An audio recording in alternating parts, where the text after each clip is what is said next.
Hello, everybody. Rick Goling here to talk to you about Philip K. Dick's Man in the High Castle. This is the first of three videos I'm going to be doing. The other two will be dealing with later parts of the book.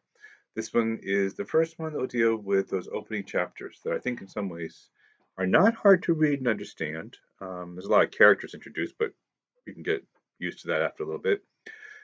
It's more like, what's going on here? What's wrong with this picture? Uh, the premise of the book is that America has fallen. We have lost our democracy and freedom, and that we're ruled by um, the Japanese on the West Coast and the Nazis on the East Coast. And it's kind of a buffer zone in between, but the whole thing is really is been conquered and controlled by these two enemies.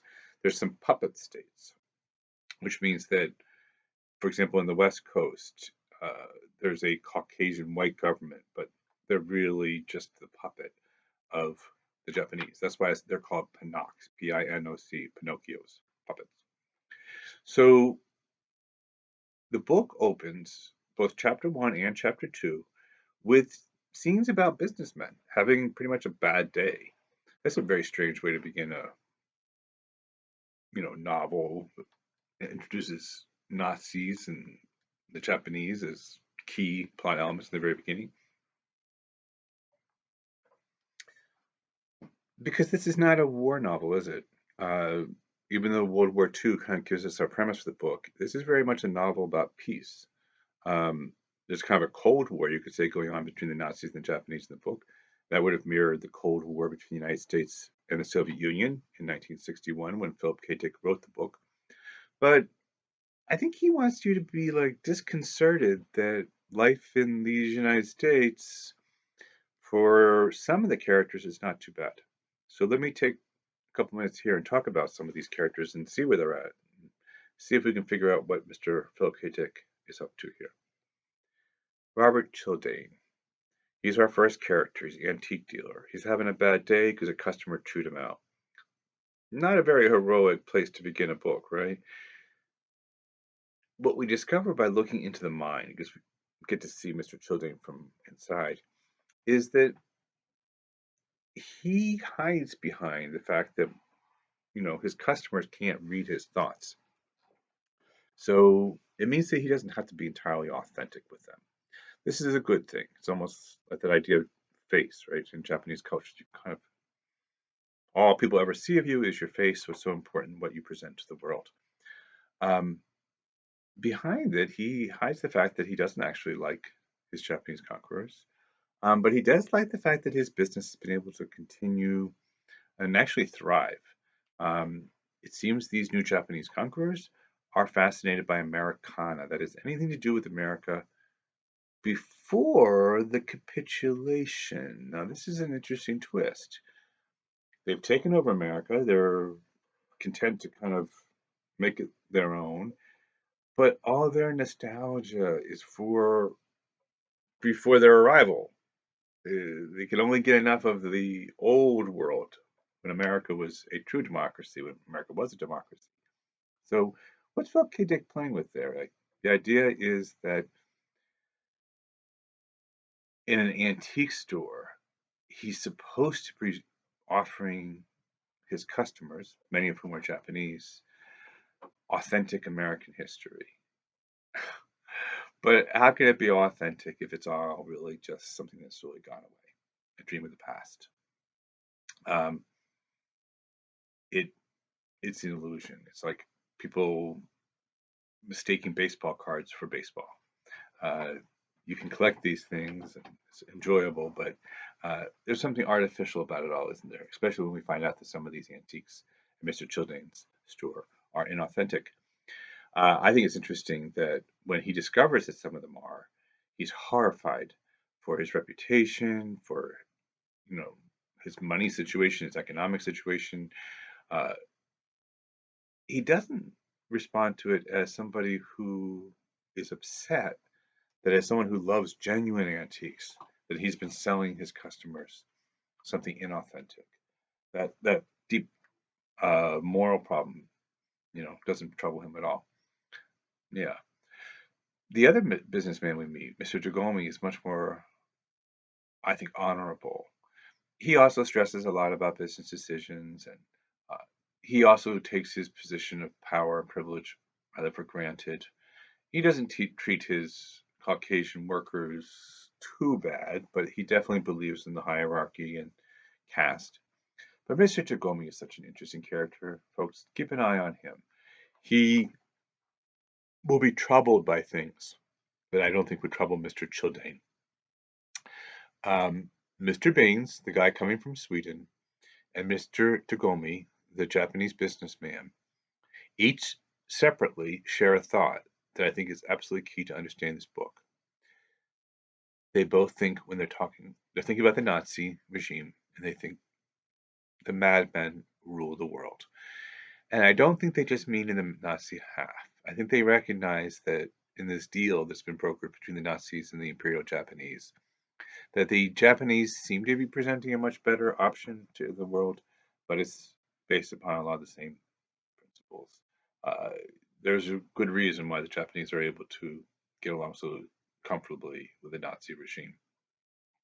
So be troubled by the fact that uh, the peace and quiet of the Japanese section reflects how much the American population there is not about to rebel. Certainly not Mr. Robert Childane. Maybe a little bit more Frank and Juliana. There are working class characters. Um, Frank is a Jew, and he, of course, feels much safer in this Japanese section in the East Coast, so he's not going to draw attention to himself. Um, but he did lose his job. It does seem in this world that there's a lot more economic uncertainty. Um, that whole hierarchy and caste system is a lot more brutal in this world. You know, 3 cheers for free enterprise. He does bounce back from losing his job by going into business for himself. I like that with uh, Joe. But at the same time, right, I want you guys to remember that by drawing attention to himself in this world, Frank has done something very unwise, right? Because he is in disguise as a Jew. All of our characters, not all, but many of our characters have to, I wouldn't say wear a disguise, but they have to kind of create a self or persona, a public self, um, as part of survival. But for some, it's just like, oh, I need to smile at the customers and tell them they're always right. For someone like Frank, it goes far deeper. But what about somebody like Joe? Joe is Juliana's lover. They meet on the road. She thought he was a trucker.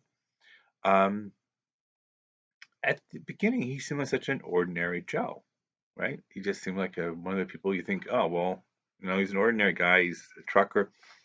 See what you get. No duplicity. Why would he have to be charming like a antique store owner or something like that? Joe is the most duplicitous person in the book, I think, perhaps. He is not who he is, not who he is. Like, there's layers of who he's not. So let's try to figure this out. I would say that his profession means that he is, among other things, I'm not going to tell you what that profession is, but he is an actor. He is um, a man with a mission that's not at all what you would guess. He also gets impassioned about that book, The Grasshopper Lies Heavy.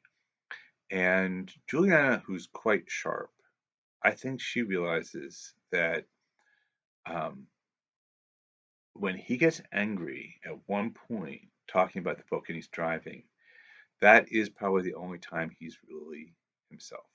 That's the only time that in their sparring, where she's always trying to figure out who he really is, where he's really let his guard down. So you should be worried, guys. Watch when that is. Watch when he becomes impassioned. He is a zealot, and in this book, that's a terrifying thing. Mr. Baines, far more admirable character, who's introduced early. Like Joe, Mr. Baines seems to me one you got to keep thinking maybe he's this. He says he's a Jew, but is he really? He says he's Swedish, but is he really? But it's like Mr. Tagomi. Mr. Tagomi and Mr. Banks both seem to me, because we can read their thoughts, they just be like decent people. And I think in this book, where things are shapeshifting and the world is not what we would want it to be, um, people who have a core of integrity give us something to hold on to, right? All right. Juliana has to survive on her own in this book, and to do so, she has taught herself judo after being assaulted by a group of Japanese soldiers in the very first days of the end of the war. A lot of that's unusual for a science fiction novel, or any novel from 1961. What was Philip K. Dick thinking? Well, I think what he said is, look who I put among the powerless in this world, a Jew and a woman. Now, it's true that both of those categories in Nazi Germany would have been even more powerless. I know it's, with the Nazis and women, it's kind of a little bit tricky, but give me a second here.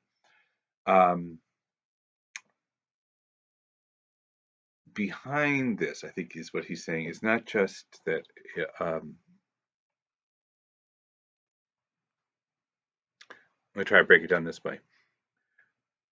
Frank lives in fear, not of the Japanese killing him, but of them betraying him to the Germans, because the Japanese code was a bit, in that time, heartless.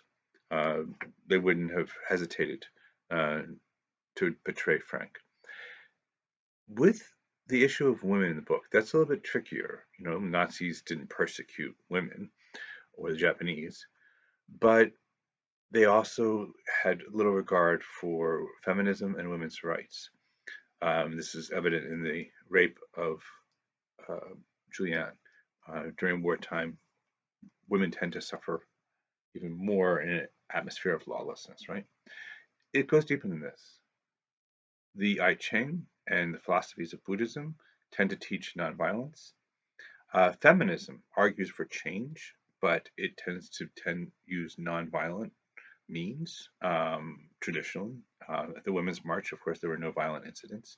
I think what Phil K. Dick is saying is, look how any philosophy of nonviolence would be jeopardized in this world where might makes right and where force controls all. So, if these opening chapters seem to you kind of banal and peaceful, think of it like this. I was hoping when I first read this book that the opening chapters would be making mention of a resistance movement. That within the first few chapters, we'd have acts of violence directed against the Japanese and Nazi overlords. That's not the case. However, it is true that using their minds, using their intellects, using their souls too, spirit, uh, those who oppose the Japanese and the Germans have begun to realize that that's the only way to win uh, these kind of wars, by winning over people's hearts, by making the Franks and Julianas and Mr. Dagomis and even the couple realize that the world they're living in doesn't compare with the freedom of American democracy and other democracies around the world that thrived in the 20th century that Philip K. Dick was conscious of when he was creating this book, which doesn't seem so bad at first, but is really a rather frightening dystopia. All right, I'll return with the second video and post that quite soon. The second one will deal with chapters 5 through 10.